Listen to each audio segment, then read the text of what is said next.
Bonjour, c'est Margot. Nous sommes le 16 mars, le samedi 16 mars, le soir.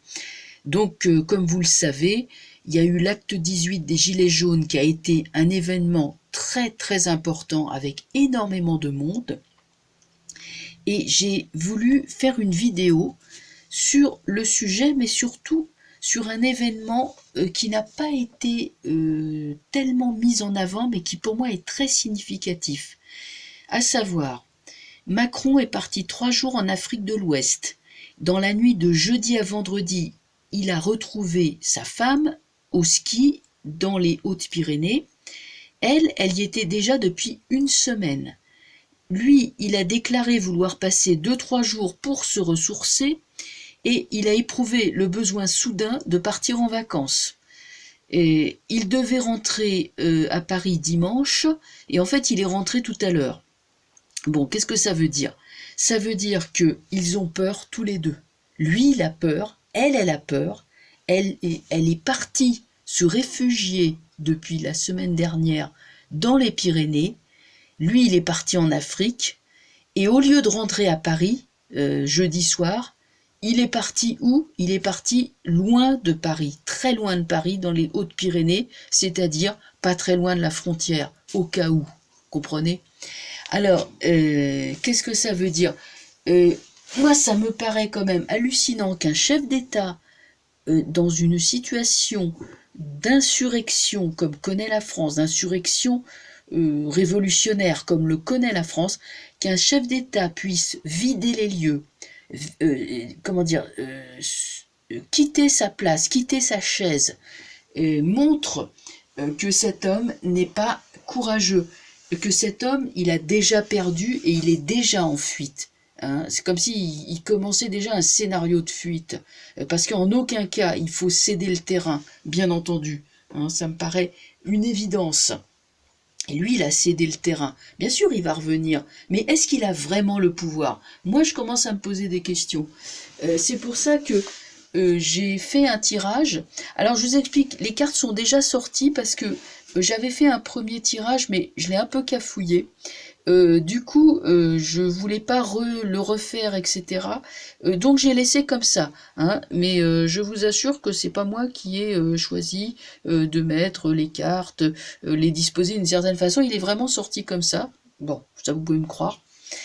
Et voilà. Alors, donc la question, elle est simple.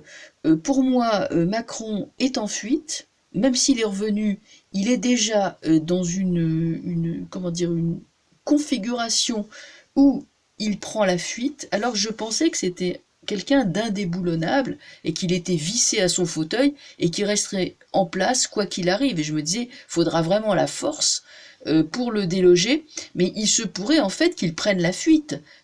Finalement, les gilets jaunes montrant leur détermination, montrant leur masse, leur nombre, la force du peuple, hein, c'est la force de l'océan, ça lui fout la trouille. Il est capable de fuir. Voilà, donc ça, c'est une faille hein, dans l'esprit de cet homme, c'est qu'il est capable de fuir. Donc voilà, j'ai fait un tirage en croix, très simple. Ça, c'est lui, Macron, et ça, c'est la France. Ça, c'est la pensée de Macron, et ça, c'est le résultat. Qu'est-ce qu'on a?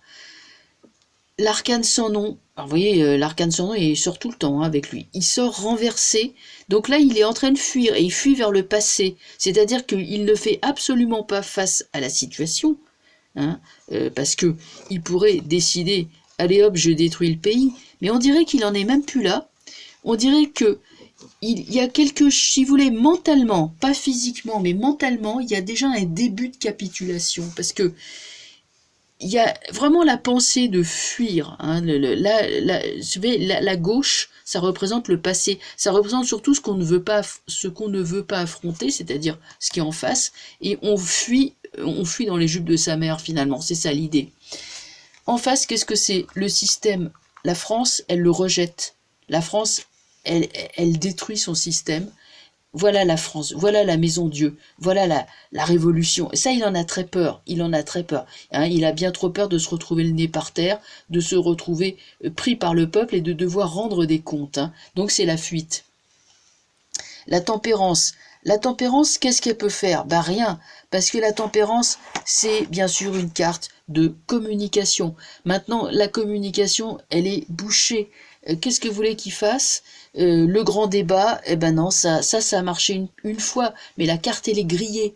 Il peut plus le refaire son grand débat, il peut plus en fumer, hein, parce que là, vu comment elle est entourée, c'est pas de la communication, c'est de l'entourage. Donc il voulait faire de la com, mais la com ça marche plus. Là, il est en train de lâcher du lest, hein, psychologiquement. Hein. Lui et sa femme, ils ont peur. Hein. Donc le monde est à l'envers. Alors le monde, c'est quand on tourne la page et qu'on passe à autre chose. Mais là, qu'est-ce que c'est? Le monde à l'envers redouble la signification de l'arcane sans nom renversé, c'est une fuite. Vous voyez comme les deux personnages sont tournés d'abord vers la gauche et ensuite ils sont tous les deux à l'envers.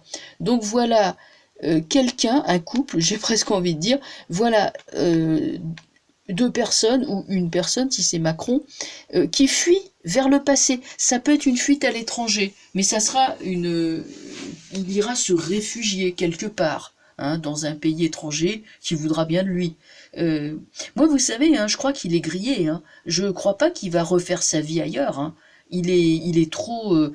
Il a montré au monde entier qu'il n'était pas capable de gérer une crise. Donc je vois pas qui c'est qui va vouloir l'embaucher derrière. Hein. Donc je crois que pour lui c'est fini là. Hein. On est presque aux prémices d'une capitulation quelque part.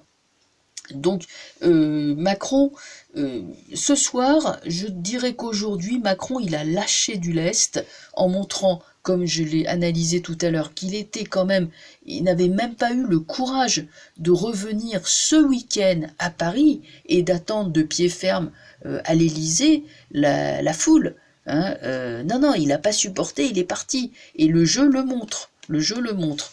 Donc, voilà ce petit tirage que je voulais partager avec vous.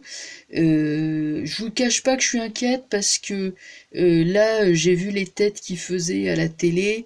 Ils ont l'air vraiment très très en colère et j'ai peur qu'il y ait une répression, qu'ils inventent je ne sais quelle punition ou châtiment, que ça se durcisse encore, quoi, qu'on reparte, on reparte un coup pour la répression, hein, comme on a pu le voir les semaines dernières, les semaines passées. Mais bon, affaire à suivre. En tout cas, pour moi, ce soir, il y a quelque chose qui a lâché. Même si lui, Macron, il reste encore en place, physiquement, mentalement, il y a déjà quelque chose. Je sens qu'il y a un début de fuite et de capitulation. Un début. Hein. Donc, nous, je crois que là, le peuple, on tient le bon bout. On tient le bon bout parce que la force du peuple qui s'est levé contre une poignée d'oligarques, elle était énorme aujourd'hui, énorme. Hein.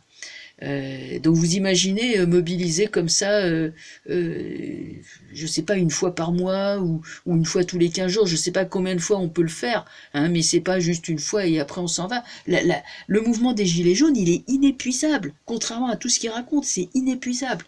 Donc, vous voyez, le tirage ressort encore une fois comme ça. Et je ne l'ai pas truqué, hein, je vous le redis, parce qu'il y en a qui me l'ont reproché, oui, on vous voit pas tirer, ben là je l'ai pas truqué. Non, je vous jure, c'est du vrai. Voilà, eh bien écoutez, à tout le monde, je vous souhaite une très bonne soirée, reposez-vous bien, remettez-vous bien de vos émotions, hein, si vous avez participé, et je vous dis à très bientôt pour la suite. Au revoir.